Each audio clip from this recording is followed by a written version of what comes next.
আসসালামু আলাইকুম। এটিএন বাংলার সংবাদে সবাইকে স্বাগত জানাচ্ছি আমি আফরোজা রূপা। নজিরবিহীন লুটপাটে সিলেটের কোম্পানীগঞ্জ উপজেলার সাদা পাথর পর্যটন কেন্দ্র প্রায় বিরান ভূমিতে পরিণত হওয়ার পর অবশেষে টনক নড়েছে প্রশাসনের। জেলা ও বিভাগীয় প্রশাসনের উদ্যোগে সাদা পাথরকে আগের অবস্থায় ফিরিয়ে নেওয়ার সিদ্ধান্ত বাস্তবায়নের মধ্যরাতে শুরু হয়েছে লুট হওয়া পাথর উদ্ধারে অভিযান। আশেপাশের এলাকা থেকে উদ্ধার করা সাদা পাথর তুলে এনে আগের জায়গায় রাখা হচ্ছে। পাশাপাশি ভোলাগঞ্জ মহাসড়কে বসানো হয়েছে যৌথ বাহিনী চেকপোস্ট। সেখানে মধ্যরাত থেকে শত শত ট্রাক আটকিয়ে চুরি হওয়া পাথর উদ্ধারে অভিযান শুরু হয়েছে। জব্দ করা হয়েছে ৭০টি ট্রাক।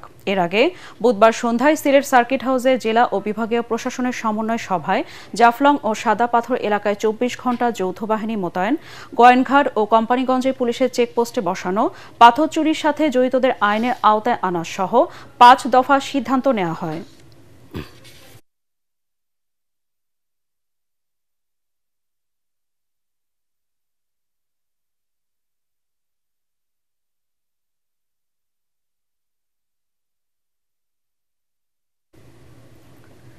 মালয়েশিয়ার কুয়ালালামপুর আন্তর্জাতিক বিমানবন্দরে ২২৯ বিদেশি নাগরিককে প্রবেশ করতে দেয়নি Malaysian border control and protection agency.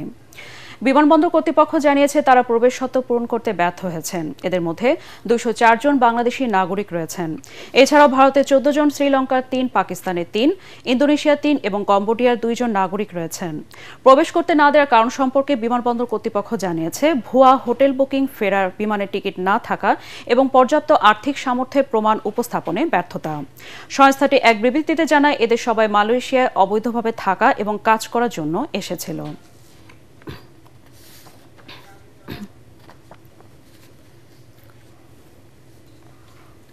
জালিয়াতির মাধ্যমে কোটিপতি বনে গেছেন কুষ্টিয়ার ভূমি অফিসের এক কর্মচারী। অভিযোগ উঠেছে জাল শিক্ষা সনদের সরকারি চাকরিতে যোগ দিয়ে অনিয়ম আর দুর্নীতির মাধ্যমে কোটি টাকা আয় করেছে অফিস সহায়ক আব্দুল্লাহ। এ বিষয়ে তদন্ত করে ব্যবস্থা নেওয়ার আশ্বাস প্রশাসনের। কুষ্টিয়ার প্রতিনিধি তুহিন আহমেদের তথ্য ও চিত্রে আরও জানাচ্ছেন ফারহিন ইসলাম টুম্পা। জাতীয় পরিচয়পত্রে বয়স লুকিয়ে ও শিক্ষা সনদের মিথ্যা তথ্য দিয়ে সরকারি চাকরি নিয়ে এক যুগের কর্মজীবনে অবৈধভাবে গড়েছেন সম্পদের পাহাড়। এলাকাবাসীর অভিযোগ, শ্যামপুর পূর্বপাড়া জামে মসজিদের ৫% জমি ১০ বছর ধরে জবরদখল করে রেখেছে অভিযুক্ত পৌরভূমি অফিসের অফিস সহায়ক আব্দুল্লাহ। আমি না, তার বোন মসজিদকে দান করে গেছে, নিজ খরচে মসজিদকে দিয়ে গেছে। আমরা এই শুনেছি। পরে আর সে জমি দখল পায়নি। মসজিদ কে দেয় না দখল? আব্দুল্লাহ।